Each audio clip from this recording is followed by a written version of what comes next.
Hi friends, నేను మీ రైతు బిడ్డ మురళి. ఈరోజు కూడా మేము బీర రుస్తున్నాం. బీర కోసం మేము కాలువలు తీస్తున్నాం. కట్లు వాటర్ వెళ్ళడానికి, వాటర్ కోసం చూడండి ఈ విధంగా కాలువలు తీస్తాం అన్నమాట. చూడండి,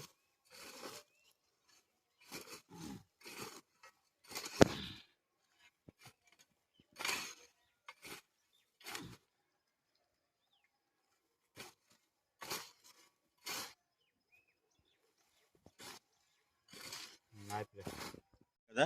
ఇప్పుడు ఇదిగోండా కాలువలు తీసిన తర్వాత అందులో Ravi hybrid seeds, Vanitha company, Vanitha seed రకము. ఇంతకుముందు శార్మి వేసాను. శార్మి పెద్ద అనుకున్నాను, రిజల్ట్ రాలేదు. ఎందుకంటే మా వాతావరణం సెట్ అవ్వలేదు అనుకుంటున్నాం. ఒకసారి కాపు బాగానే వచ్చింది కానీ తర్వాత రాలేదు. వనిత ఇంతకుముందు వేసాను, అది బాగానే వచ్చింది. అందుకని మళ్ళీ వనిత తెచ్చాను అనమాట. వనిత తెచ్చి ఇదిగోండి వనిత వేస్తున్నాను, రవి హైబ్రిడ్ సీడ్స్. చూడండి ఏ విధంగా ఉడుస్తాను చూపిస్తాను మీకు. ఇదిగోండి ప్రతి అడుగున్నరకి ఒక మొక్క అనమాట. ఈ కాలువల పక్క నుంచి ఇలాగా ఇదిగోండి అడుగున్నర కొలత తీసుకున్నాను. ప్రతిదీ ఇలా పెట్టుకొని ప్రతి అడుగున్నరకి ఒక మొక్క పెడతాను అనమాట కాలువల సైడ్.